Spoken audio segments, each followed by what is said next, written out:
10.2 talks about systems of linear equations in several variables. Well, we talk about a system of equations consists of more than one equation. We talked about a system of equations with two variables, and we had three cases.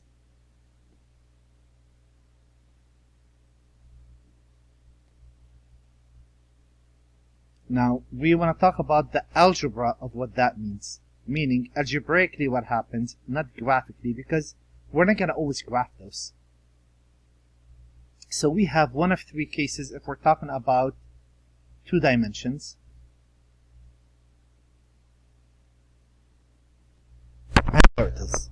And you notice, well, here obviously we get one solution. We get an x and a y. We call that a consistent system. Consistent.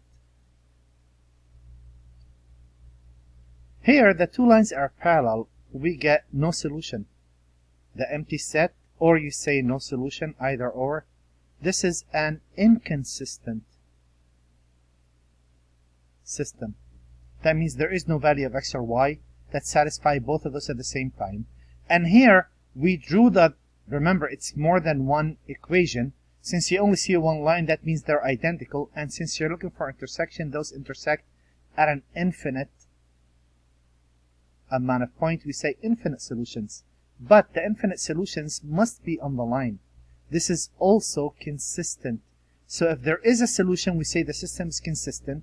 If there is no solution, we say the system is consistent. If you recall, here we were dealing with a system of equations.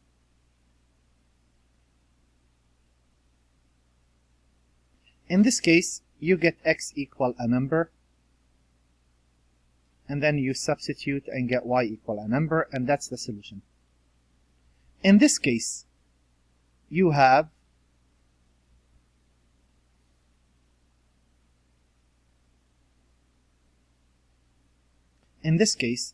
the variables cancel out.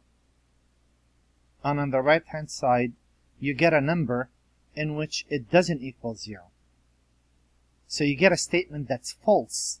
And that tells you algebraically, wait a minute, if you get a false statement, that means there is no solution to what you're trying to find. And this case also looks very close to the inconsistent.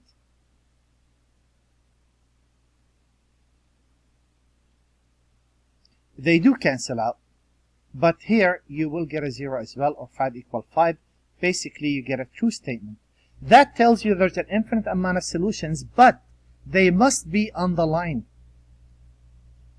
And I'll talk about that once I start the examples really quick. Now, this is 2 dimensions. 3D, I could show you the graphs, but since we didn't graph them, that's going to be meaningless. We aim for what's known as a triangular form. The benefit out of triangular form is a system of equations in which the top equation contains all the variables, and each subsequent contain one less variable. So you notice x, y, z are right there, y and z and only z. So those are zeros, and that's where the triangular name comes from, that triangular. So the same deal happens here. The benefit of a triangular matrix, like this, the triangular system, like this one right here, I could say, look, this says 3z equal a 12, that means z equal a 4. Go one level up and say y plus 2z, but I know z is 4. Y plus 8 equal a 6, so y equal a negative 2. And now that I know both y and z, I'll go to the top equation and say x plus 2y, but I know y is negative 2, minus z equal 3, x minus 4 minus 8 equal 3, so x is 11. So 11, negative 2, 4 would be the solution to this system of equations. Those are the values of x, y, and z. When substituted in equation 1, you get a 3. When substituted in equation 2, you get a 6. When substituted in equation 3, you get a 12. Now, if I take the second equation, the same deal, backward substitution. If this is already in triangular form, that means I could solve. That means right here, z equal a 2. go up 1, 3y plus 4, but I know z is 2, I could substitute that in. 3y plus 8 equal 8, so 3y equals 0, y equal a 0.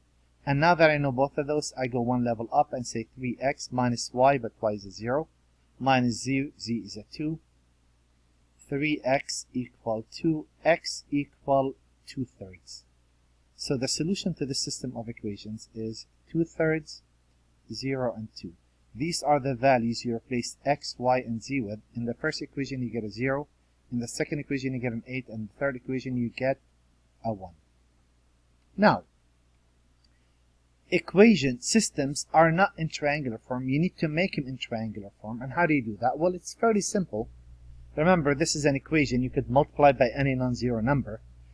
If I'm aiming to make that a 0 and that a 0, so I'm going to take, we call this row 1. I'm going to take row 1, multiply it by a negative, so make that a minus 1 right there, minus x, and add it to row 2, put the result in row 2.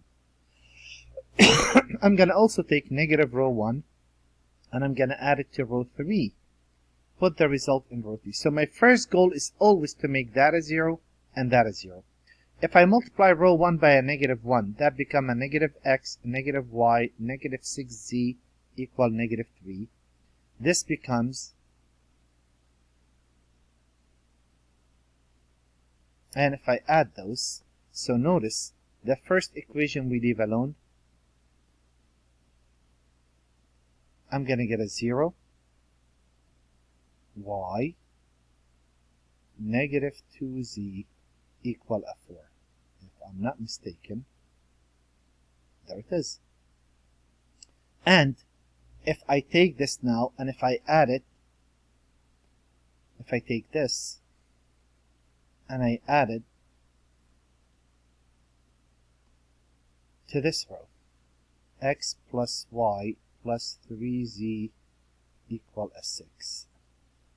That is 0, 0, that's negative 3z equal 3. So it happened that both of those zeroed out. Normally you need another step. But if that's the case, well, that's good. That means I saved myself some work. Why? Because now I could say, well, this says 3z equal 3, so z is negative 1. Go up one level. Y minus 2z, z is negative 1 equal a 4. Y plus 2 equal a 4. Y equal a 2. And go to the first equation. X plus y is a 2.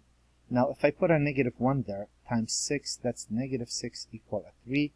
X minus 4 equal a 3. X equal a 7. Again, if I didn't make any mistakes, 7 to negative 1 would be the solution to this system of equations. Those will be the value of x, y, and z that make the first equation equal 3, the second equation equal 4, and the third equation equal a 1. Here's another problem. Again, my first goal is always going to be to make that a 0 and that a 0. Well, here this is already a 0. That's good. I'm going to make that a 0 somehow. Well, how would I do that? If I multiply this by a negative 3. So if I take row 2 multiplied by negative 3, add it to row 1, but put the result right there in row 2. So row 1 I'm using, but I'm not changing. Row 2 is going to be negative 3x, negative 3y, and a negative 12. If I add those cancel out. That's negative 6y minus z equal negative 12. So now my equation looks like this. 3x minus 3y minus z equal a 10.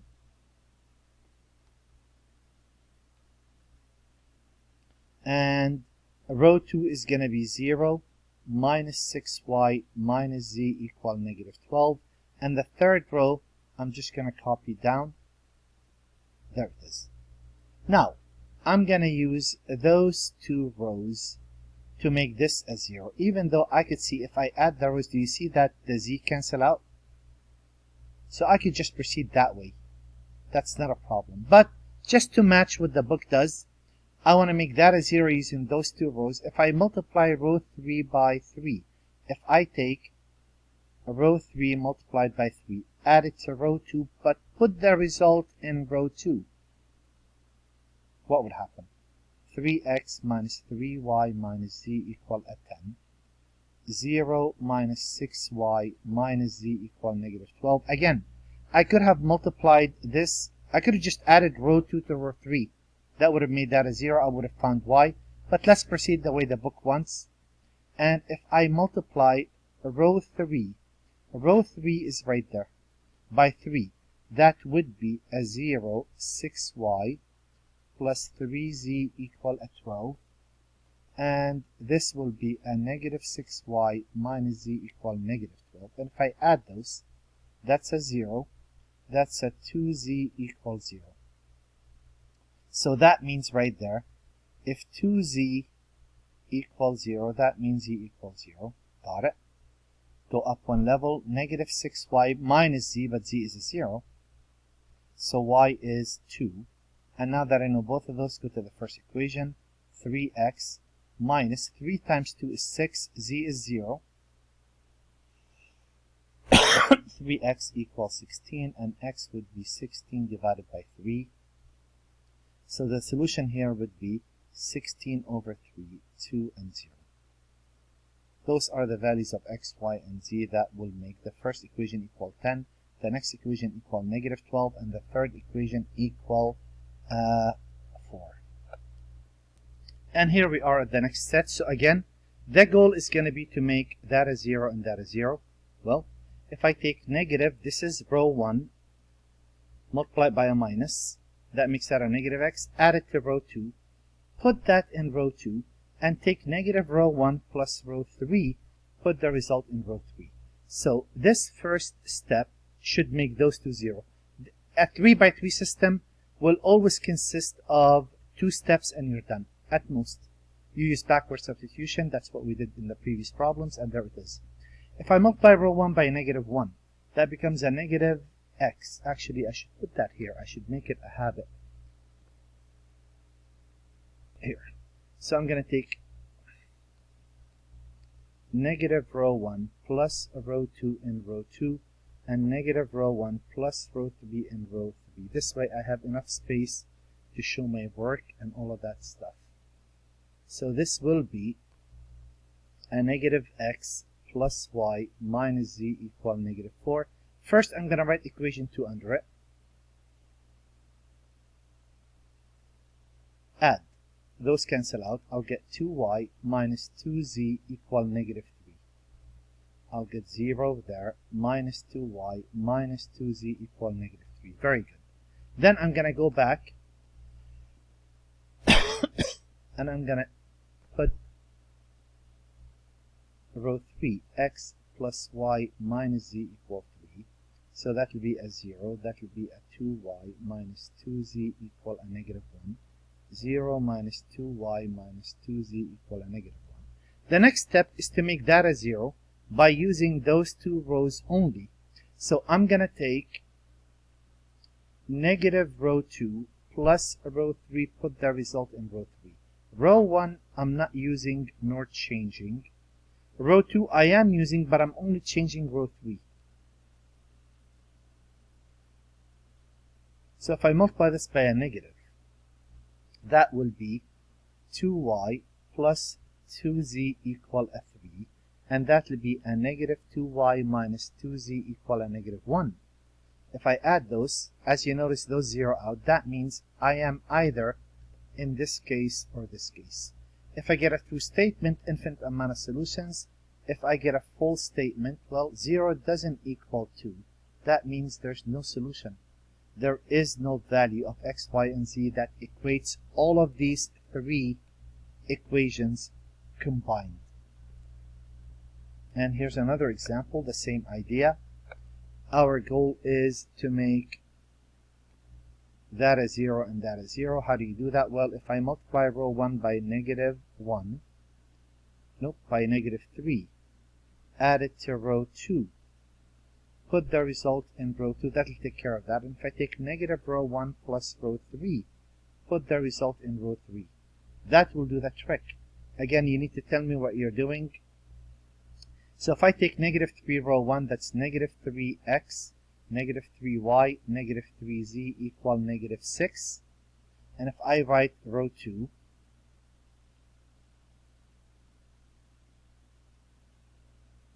if I add those, well, they all cancel out. 0 equal 8. 0 doesn't equal 8. There's no solution.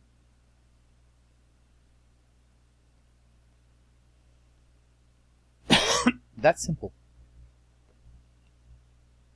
So either I get a solution, no solution, or what do you think the third case is? Infinite amount of solutions. But you have to list the infinite amount of solutions in a certain way. You're not going to like it, but it's okay. What's new, right? So solve the following system. I want to make that a 0 and that a 0. Well, it's fairly simple. If I take negative twice row 1 plus row 2 in row 2, that will make that a 0. If I simply take row 1 and add it to row 3, put the result in row 3, I'm done.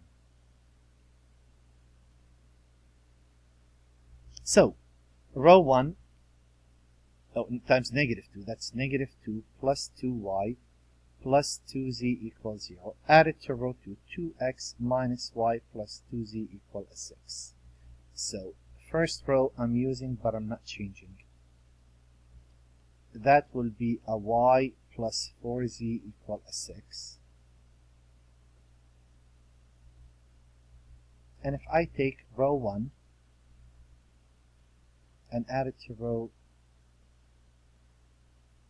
3, negative y minus 4z equal negative 6. Okay, now second step, I'm going to take a row 2 plus a row 3, put the result in row 3.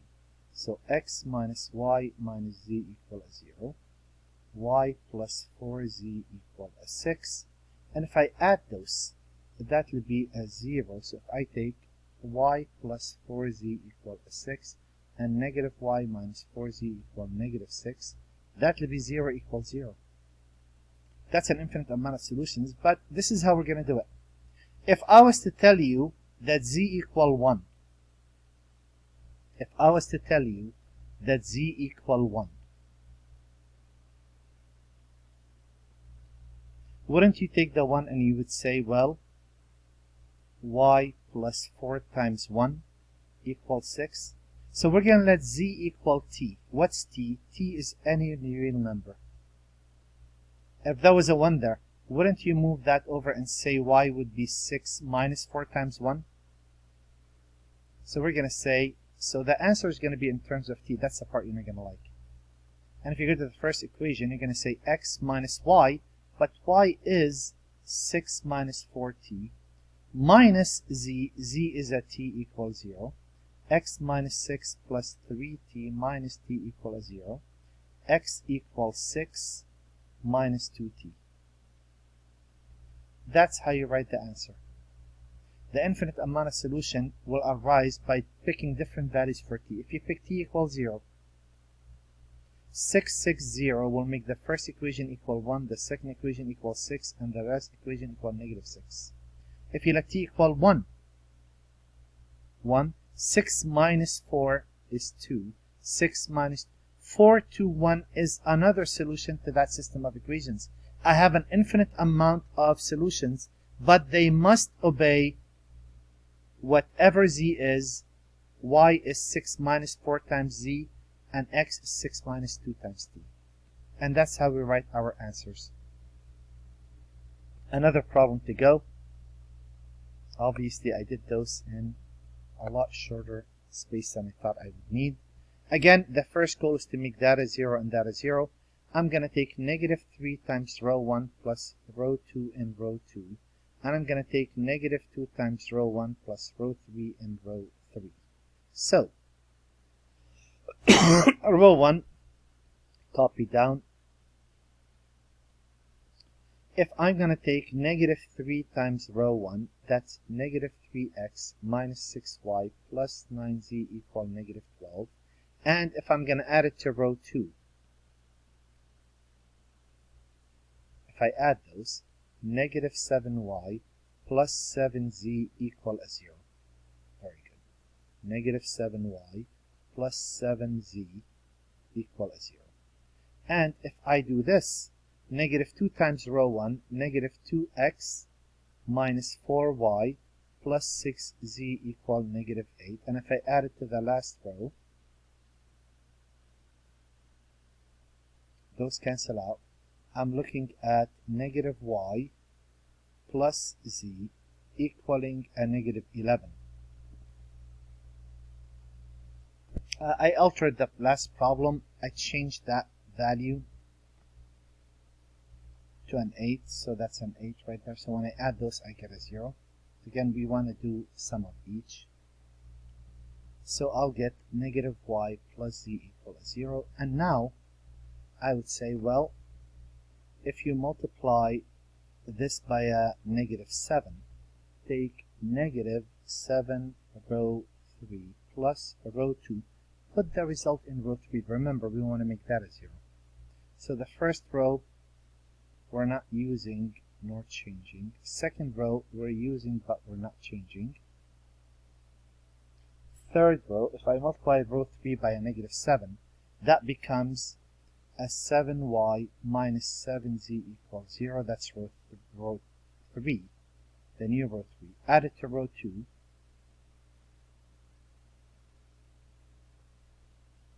I get 0 equals 0 again. What does that mean? The same thing. Assume I got z equal 1. Don't you go back up and say, well, negative 7y plus 7 times 1 equals 0? Well, put a t instead. Negative 7y equal negative 7t. So y equal t. And x, the very first equation, x minus 2t minus 3t equal a 4. So x equal 4 plus 5t. Again, this is the solution. It's an infinite amount of solutions because t could be any real number. You want a solution to satisfy this, this, and that, all three equations at the same time. Pick a value of t. You choose t equals 0. 4, 0, 0 will satisfy all three equations. Choose t equal 1. 9, 1, 1 will satisfy all equations. And that's how it works.